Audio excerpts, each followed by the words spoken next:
Thunderous Thursday. I was almost going to say Positive Friday, only because today, of course, is Thirsty Thursday on the show. And we like to try out different beverages of choice, which are always very tasty and nice. And today, our resident bartender whipped up, of course, she used to be a bartender, so she should be good at it, the lavender lemonade. Oh, delicious. Got some inspiration from Token Bitters for this one. But the 2 lime wedges muddled. Not sure you know how to do that, Strady, but you muddle the lime wedges. Then you top it up with sparkling lemonade, 1.5 ounces of gin, and 2 dashes of the Token White Lavender Bitters. What do you think? It was delicious. It was a perfect day, like for a sunny day like today. It's nice and warm out. We're feeling good about ourselves. Yeah, I'm all about it, man. Let's do it. And you don't really like gin, but you like this. I did. Yeah, I liked it. It was good. Well, the lemon takes a lot of that gin edge off, right? We've really expanded our beverage connoisseurs the last year during Thursday. Yeah, no, absolutely. There's a lot of things that I would never have tried before that now I'm like, 100%. I kind of like them. No, well, last week's one with the Jägermeister was really good. I know. You don't like Jäger. Well, I do, but I mean, after a while, you have it so much, But this is, it really dulled the edge off that one. That was really good. Yeah. And it was heavy. It was a heavy drink that was like a syrup, but it was good. Big fan. So I'll put that up on all of our social medias if you are interested in checking out, because it'll be good. It'll be real good. Let's get to the oil report now, brought to you by Volvo of Edmonton. Gonna have to get Mike and Jordy a lavender lemonade. Could use one. They're pretty busy down there because they have their first fully electric vehicle in stock, the 2021 Volvo XC40 Recharge. You can book your test drive today at volvoedmonton.com. They also have their fleet with plug-in hybrid options as well that boast up to 400 horsepower. So check it out, volvoedmonton.com. The Oilers, of course, their game against Vancouver tomorrow has been postponed. I'm also hearing, Strider, there's a good chance because the Vancouver game against Toronto was supposed to be the early game on Hockey Night in Canada on Saturday. Well, that game's been postponed. I'm going to go out on a limb here, pretty educated guess, that the Oilers Winnipeg game will now be the 5 o'clock game. Yeah, that makes sense. Yeah, you know what? I think people get a little bit frustrated when you look at the TV part of it, but that's part of it. You figure it out, you move it around, and make it happen. So I do feel this is the right choice for the Canucks. And I can't tell you how much 2 days of good practice makes a difference. I know people are like, oh, it's only 2 days. Well, just think about when you're sick, you have a flu or whatever, a bug. And I'm not talking about COVID, I'm talking about a normal bug. And how long it kind of takes to get your energy back. We feel tired or sluggish, our legs feel heavy. Maybe your brain feels a little cloudy. Well, so now you think about you're going to go play a game against guys that are 100% ready and ready to go and flying around. It's just difficult. So now they'd have a practice, today, they'll practice tomorrow, they'll practice Saturday, and they're going to feel a whole lot better. Working out, they're going to maybe eating again. And, might not everyone needs that, all those practices. When I say all those, 2 more. But for the bulk of them, they'll have an effect on them. And they'll feel like their legs are underneath them and they're ready to go and give them a fighting chance going to their first game. So, is it a tough choice? Yes, but it's the right choice ultimately. Oh, it totally is. And so we'll hear from Dave Tippett, because the one thing that I think maybe has been overlooked a little bit, Strutty, and we'll get Tippett's answer, but I want to get yours first. So here the orders are now. It was 8 games in 26 days today. Mm-hmm. So tomorrow they won't play a game. So that'll be 8 games in 27 days. The orders were really rolling. Yeah. In their last 8 games, now some of those games have been condensed into a short period of time, right, where they played 3 and 4 and stuff like that. So maybe that plays part of it. But they seem to have lost a little bit of rhythm. Do you buy into the rhythm factor as a player when your team's rolling, that suddenly all of a sudden rolling and now, you screech to a halt and you don't play? Is it hard to get back? Yeah, I can't wait to hear Tippett's answer. Mine is yes, I do believe it. Have you ever heard a player when he's playing well say, you know what, we better slow down. Let's slow this down. It's too many games. I'm playing too well. Of course, when you're feeling good and you're playing well, you don't want to stop. So 100%, I do think there's something to it. But I also think that getting rest and, some practice time in, you can get that feeling of goodness back and feeling good about your game. So, once they do start, I think the uncertainty will be out of their schedule. They'll know exactly what they're doing and how often they're playing and when they're playing. It's going to be a race till the end. And they got to find that groove because, we're coming close to your Grace at 10 games left. And it's not easy to change your game. When you get down, if you don't play well to the last 2 games, is that enough? I don't think so. You want to be playing well those last 10 games of the year and feeling good about yourself so they can, take a week or 2 to figure it out. And then you have the last 9 games to really crank it out and hit the playoffs, with the hammer down. So here is Dave Tippett's response when I asked him about, the downtime and is there a negative to it?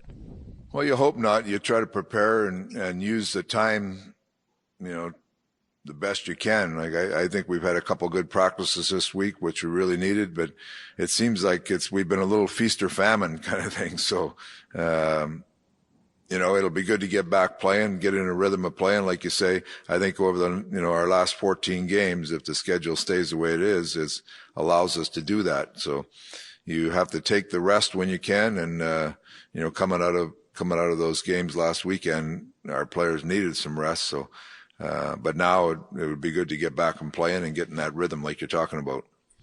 Yeah, and the rhythm, what does a rhythm look like? Well, a rhythm is timing, as far as just, it's game speed, getting the puck up to whether it's from the D to the forwards or the forwards hitting guys as they're sliding along the wall. It's a timing on the penalty kill, understanding that, the other guys might just be a split second ahead of you, but that split second is a goal against. Same on the power play, getting in that zone where you're feeling it. And, like I said, this isn't the end of the world for the Oilers. They're going to get back and have time to get it going, but they've got to understand that there's a clock, and that clock is called the end of the regular season that they're counting down to. And when they're ready for that, to hit the ground running, because last year we know what happened in the playoffs. They never got their feet underneath them. This year they have the opportunity to do it because they have so many games piled up before it. I wonder, rest can be a good thing for sure, but you can only especially now this year you can't do much right now. Hey, I've lived it. All of the listeners are living it, so they're probably. But I'll admit, Thursday I have found that my wife printed out a calendar that has the months of the year, and in each month, like in January, it's split up and there's a day. In the letter J has 31 little squares, and so you color in the day that you've done any physical activity. And I had to put it up because then I looked at it, I was like, this is embarrassing. Because I needed a motivation because I hadn't done anything to the level that I used to do. Yeah. Right. And so it's not my job, but I kind of, when people say, oh, it's their job to stay in shape, I'm like, well, I argue it's my job to stay healthy if I want to be around longer for my kid or my grandkids. I believe that. No one else is going to take control of my health, because if you don't have your health, I don't care how much money you have. Your health is way more valuable, and it's priceless because it's not something you can buy. Okay, you might be able to go out and get a transplant on something. Doesn't mean you're going to survive, and it doesn't mean you're going to live longer. But if all of a sudden your back starts breaking down when you're older, or your knees or whatever, because you haven't done stuff to try to at least limit that, well, then you're screwed. So, my father died at 56, and he supposedly was really healthy, but he still died at 56. So I'll be honest, that's a motivator for me, right? It's in the back of my mind a little bit. So I try to eat well. I still have a sweet tooth. I don't. That's true. Yeah, it's totally true. But so I could see how players and I'll say this, I have more freedom. You have more freedom, Struds. Every one of our listeners have, maybe not everyone, but most of them have more freedom than the NHL players do. They're not allowed to go anywhere. Yeah, no, for sure. Yeah, they're being asked to do things that are outside for the greater good, outside of maybe the regular asks. But I do feel this, and I think the NHL players, and this is the approach I've taken with my own family, is that you take it, day by day. I can't, if I'm an NHL player, I don't know, like for the Oilers, they thought they were going to play a game tomorrow. Now they're not. So do you get all rattled and frustrated? And, there's nothing, you cannot control any of that. So did I have a good day today? Did I, this is the NHL player talk. Did I eat well? Did I work out? Did I get enough sleep? Did I do everything I needed to be ready for the game tomorrow? Okay, there's no game tomorrow. Okay. Tomorrow, when I wake up, am I eating properly? Am I working out? Am I having a good practice? And ready as best I can for a good game on Saturday. Like, that's how you have to look at it. You can't, if you try to think in terms of weeks or months, I mean, who knows? and now this is coming back to us from my own family. Obviously I had 3 kids, and unfortunately my oldest son, he missed his second birthday yesterday. He's had during COVID. Sucks, but he's not the only one. Yeah. And he took it really well. But I would have loved to have had a birthday party with even 3 of his friends over, but that was not possible. We've made the choice to follow the rules, or the recommendations, whatever you want to call them. But that sucks for him. And it's not easy, but that's the reality. So let's just have as good a day as possible as yesterday's his birthday. Then let's have a good day today. A good day of school, a good day of whatever else is doing. So that's kind of where I approach it. I think that is from my time as a professional athlete, that you can't control what's coming down. I can't control the refs. I can't control injuries. I can't control trades or GM's whims or whatever, but I can control my own personal approach to it. And, I think for the NHL players, you got to do that, because otherwise, way too much. You'll drive yourself crazy trying to figure out what everything is doing, and how you can, how. Oh my God, we don't have a game tomorrow. We're supposed to have a game tomorrow. Yeah, well, that's the way it goes.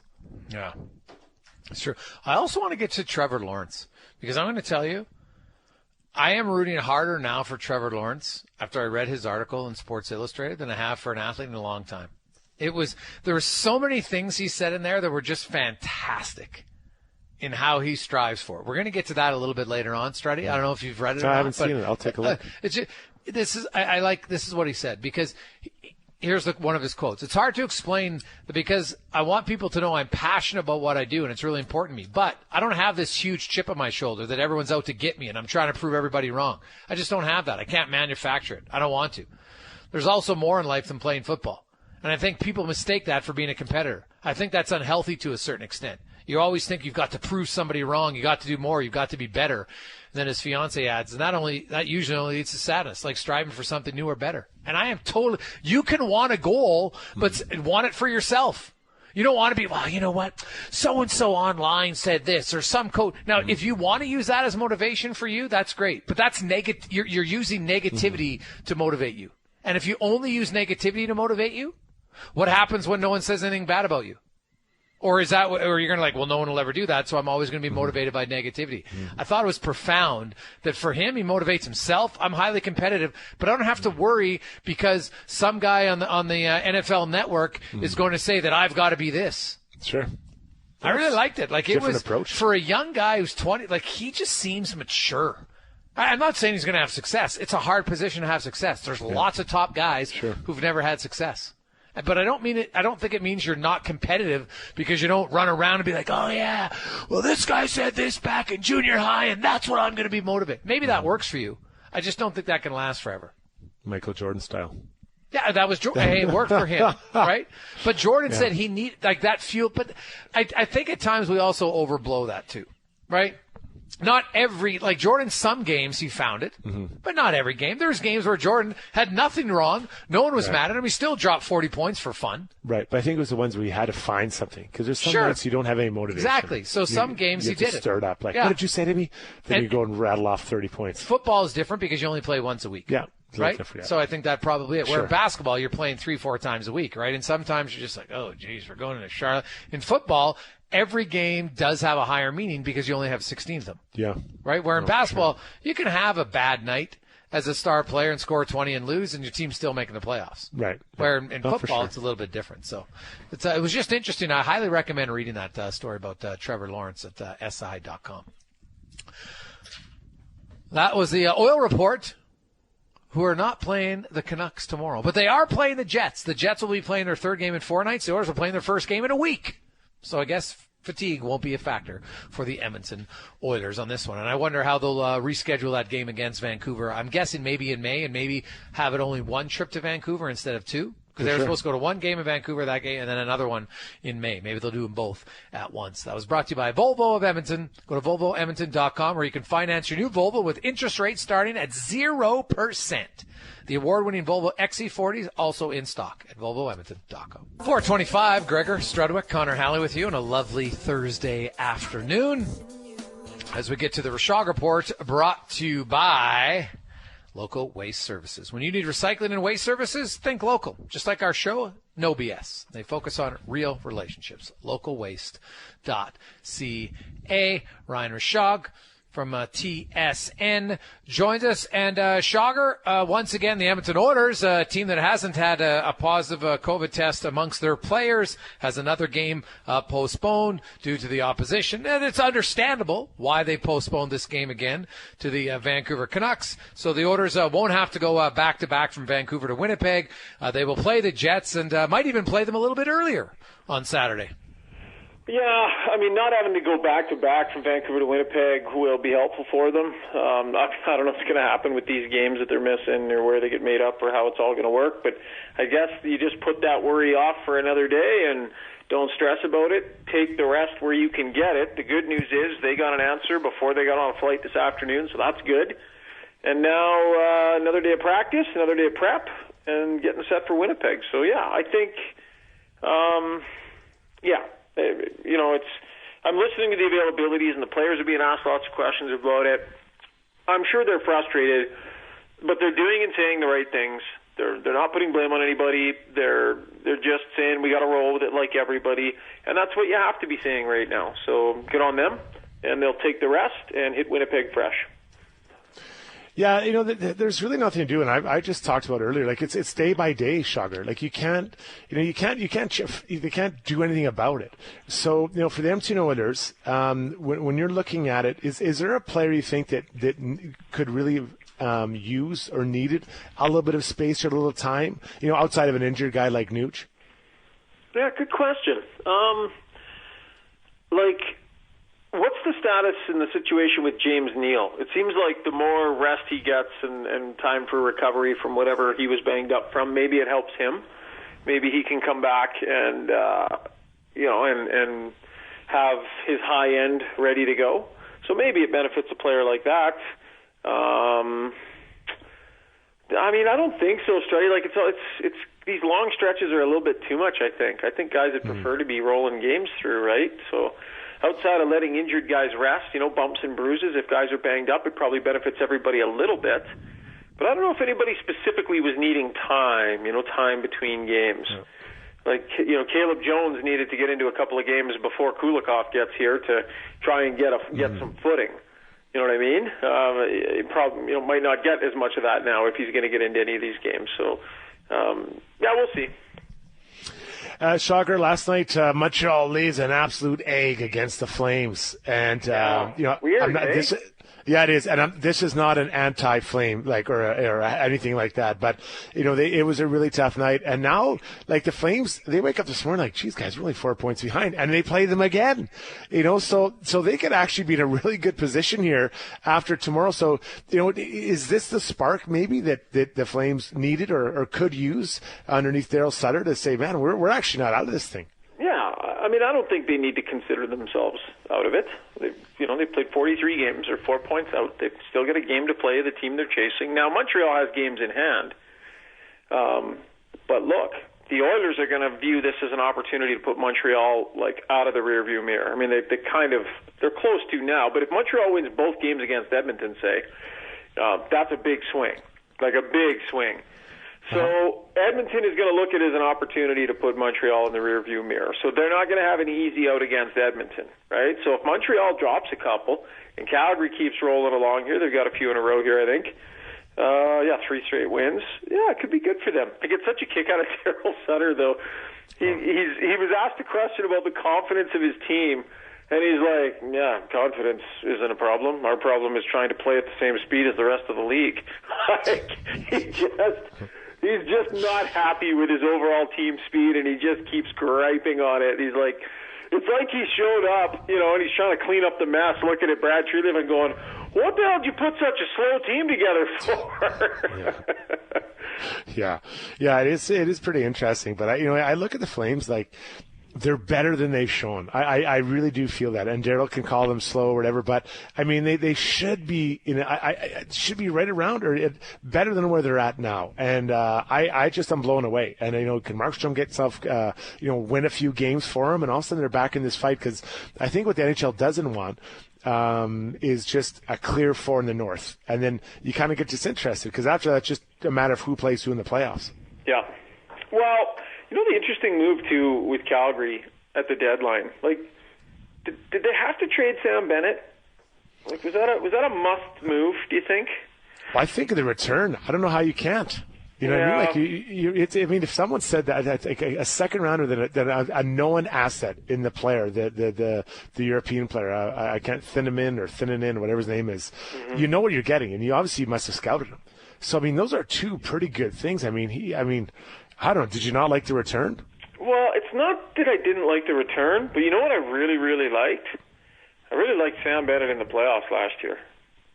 I think Sam Bennett is probably, let's say he's a little bit like Zach Kassian in some ways. Different. I'm not comparing them directly. I hear you. But he's a guy that might frustrate you through 82 games where you're like, man. But you hit a playoff series, and he skates fast, and he hits hard, and he has the ability to finish a little bit. And those guys just seem invaluable to me in the playoffs. Like, I think about, how he'd look on this Oiler team, playing on their third line, say. Like, how would he look on a third line with Josh Archibald and Jujhar Khaira, say? If they crawl back into the playoffs, I think they're going to miss Sam Bennett when they're there, if they find a way to get there. But we don't know everything that was going on there, and it was tenuous, but it seemed like he was getting a little bit more traction under Daryl Sutter. It's just funny listening to Sutter talk about the team not having enough speed, and they traded one of their better skating forwards. No, that is a good point. Ron Schog from TSN joins us. And, hey, I love that, hey, that's what's great about it. But hope is one thing and reality is another. I just, unless Montreal just completely, stubs their toe down the stretch here. Calgary, it's really tough. They have to play incredible hockey to make the playoffs because they're 4 points back. Montreal has 3 games in hand, and they still play each other, I think, 4 more times. So, they're going to have to sweep all of those games. They play each other 4 more times, Calgary and Montreal? Yeah. 4 more against each other. I didn't realize that. Well, you like that even better if you're Calgary because you're facing your own hands, win. Right? Yeah, well, no, it's true. You would way rather that's better that they have more games against Montreal left because now, I mean, like I was saying to Strutty, Greg's like Edmonton hasn't been great against Montreal this year, but I mean the Oilers are going to view this as a good opportunity next week. So yeah, if you're the Flames, you're within striking distance, and your destiny's in your own hands because you played them enough times to try and make up that difference. So, it's true. They games in hand. Yeah, they play them tomorrow night. Then they host Montreal next Friday, Saturday, and Monday in Calgary. They got a 3-game set against them all in a row. Yeah, 3 and 4. Oh, yeah. That's going to be. I mean, yeah, what a great opportunity for them. Markstrom's starting to find his stride a little bit, and they're at home against them. That seems to me like. That could well be a battle for that playoff spot. If they take, so that's 6 points. What if they take? Let's say they take 5 of 6 points against Montreal, right? And it's all what ifs, but I mean, and then we'll see what Montreal does against Edmonton here. But a combination of Calgary taking care of some business against Montreal, and Montreal being average, and just saying there's a chance might be interesting. Ron Schog from TSN joins us. So what do you think the chances are? Does Dave Tippett, the last time, he had McDavid Draisaitl against Ottawa. They didn't produce a lot in the second game, but, the Devon Shore and those guys scored goals and they won. Then they went to Calgary and they split them up and they got shut out. Granted, I understand the whole Colby Cave funeral and celebration of life was going on that afternoon, so that might have played a part in it, no question. If you're Dave Tippett, do you split them up tomorrow, or do you load up your first line against the Jets? On Saturday, not tomorrow. Yeah, I split them up. Yeah, you can't muck around with one line against the Winnipeg Jets. They bring 3 centers that can all hurt you. So you got to spread it out, and then you got to tell Jujhar Khaira, you absolutely have to play. You have to play some of the best hockey you've played all year because.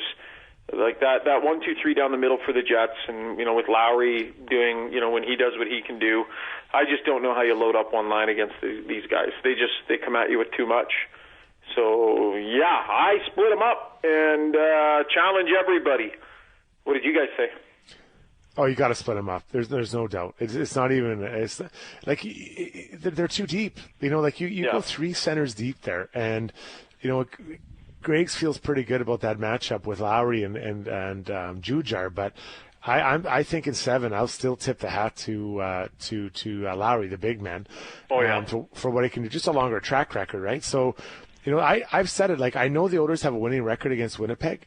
That's the team I do not want them to play in the first round. I would take Toronto. I would take Montreal, or, if Cal can get in there. Winnipeg, they're their goaltending buddy. I do not.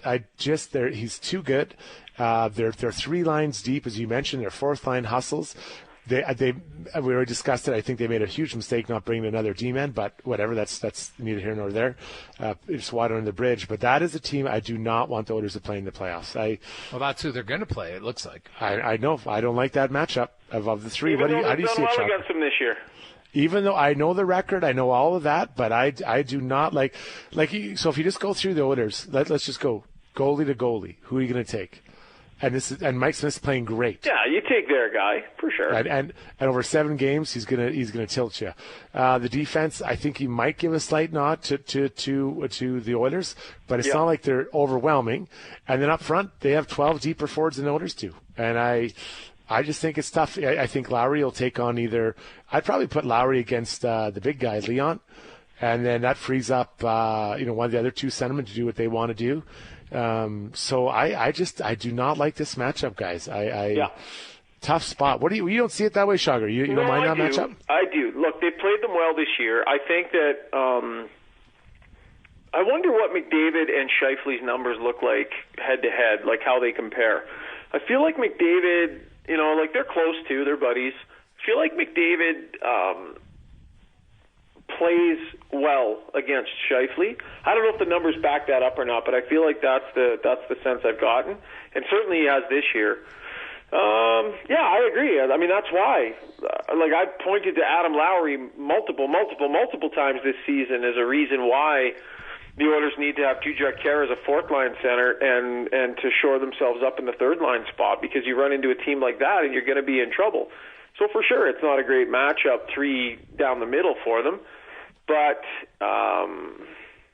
if everybody's healthy, I think the Oilers have a chance. Like, they're McDavid and Draisaitl doing what they do, and if they can get some sort of contributions from others, they're not going to need a lot. You give the Oilers the edge on the power play, although they tend to put the whistles away in the playoffs a little bit more.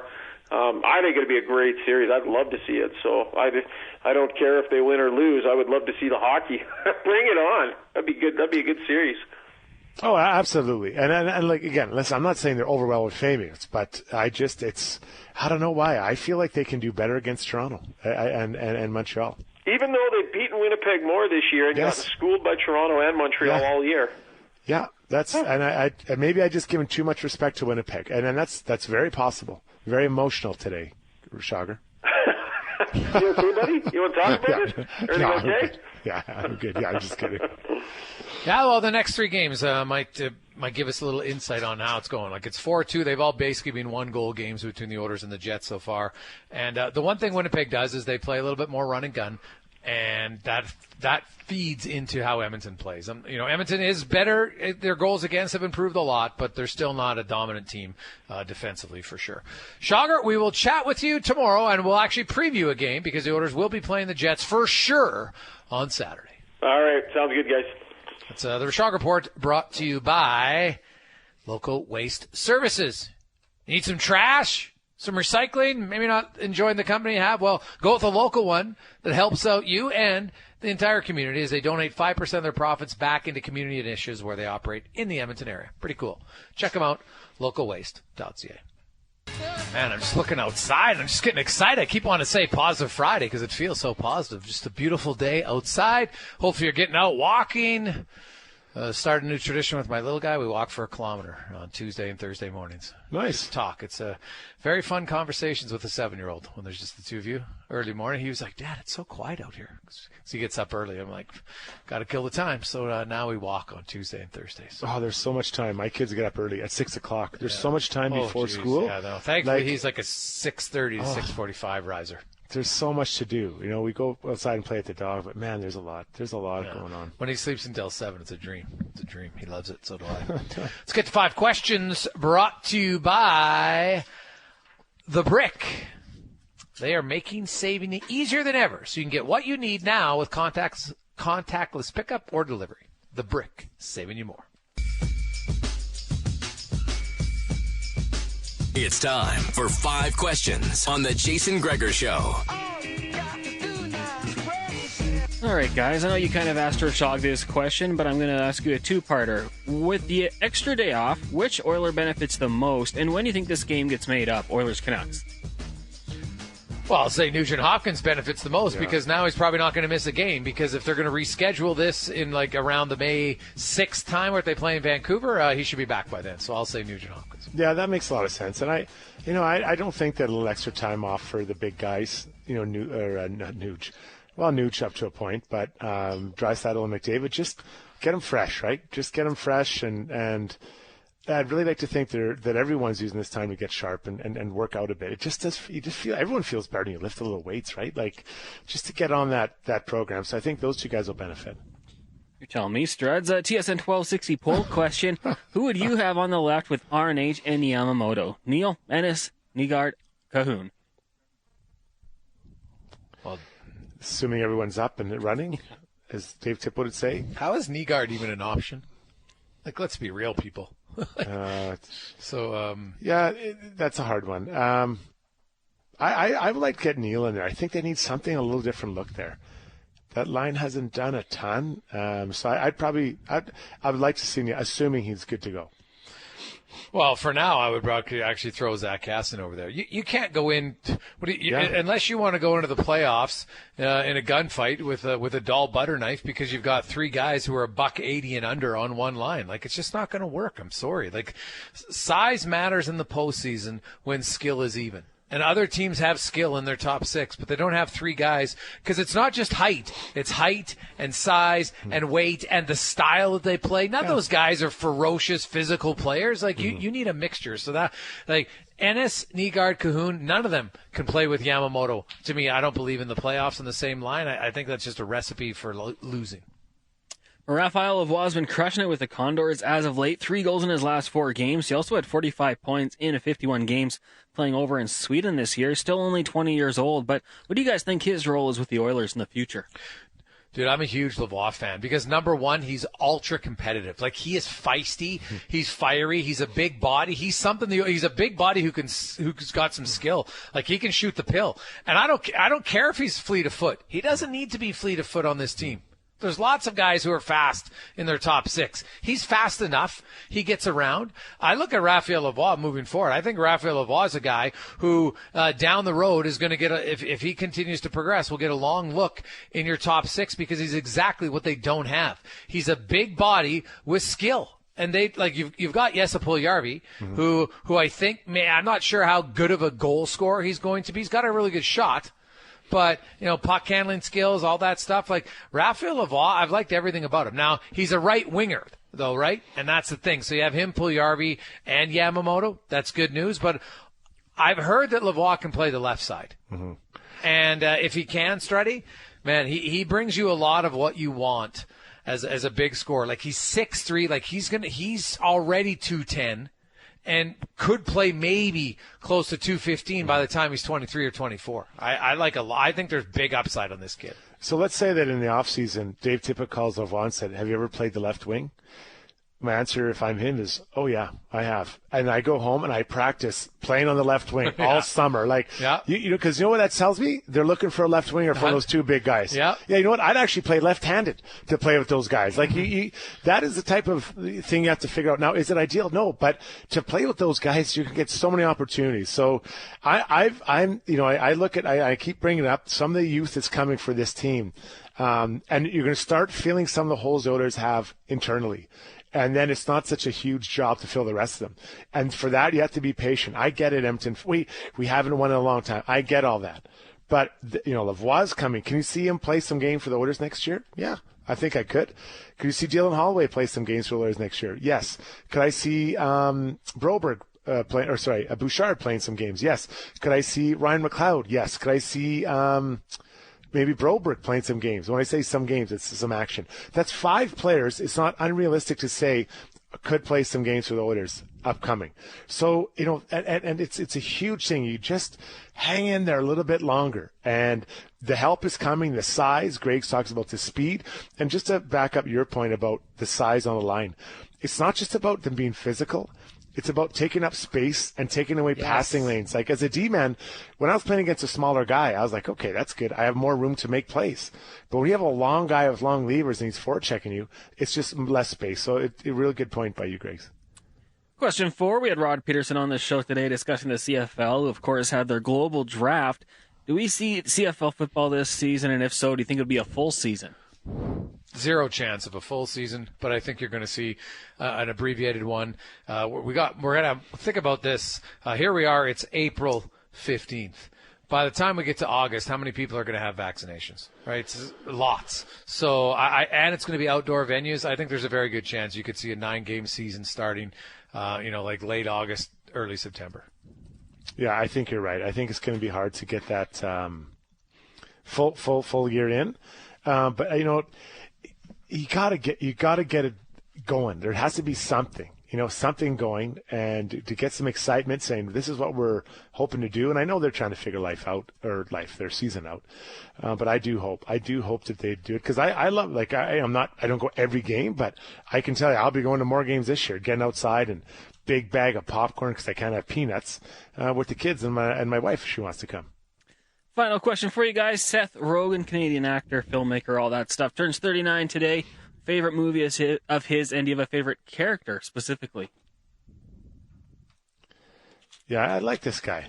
He's I mean, I don't know. It's hard to go past Superbad. I know that one was just crazy good. That was so good. But so I'll just leave it there, Grace. I'm not going to say anything others. I'll go with Superbad. Yeah, he's in it, and he's not the main guy, but he's definitely in it. Man, he's had a lot of funny ones.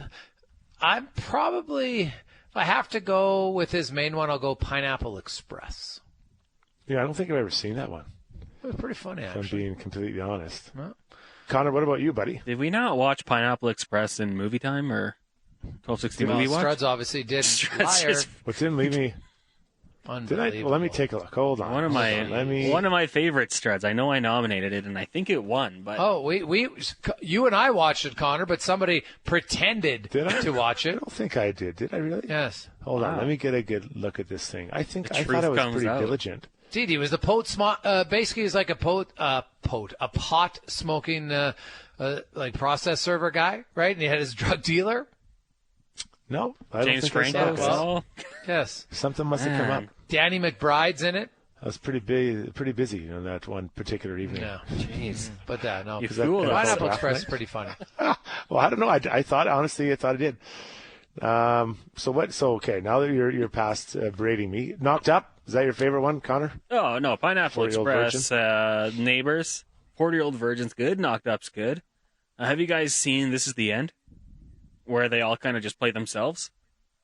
Oh yeah. No, it's a little ridiculous, but yeah, it's a good one too. Yeah, that's where they have that supposedly, like they're and like James Franco, and they're ripping on him, and why am I forgetting? What's his name from Superbad? Jonah Hill. Jonah Hill, right? So they're all in there, and like they kind of play their characters and all the bad, negative perceptions about them in the movie. It's pretty funny. Like it's so unrealistic, like the aliens and how they're getting killed, but that part of it was ridiculous. But the other parts are pretty funny. Michael Cera's good in that one as well. Like doing drugs, just a jerk. Is Sarah supposed to be a real jerk in real life? Because he sure portrays one in that movie. He was good in that movie. Struds, have you seen it? Pineapple Express. Oh. No, I don't think I have. I've got it on DVD. I'll drop it off tonight.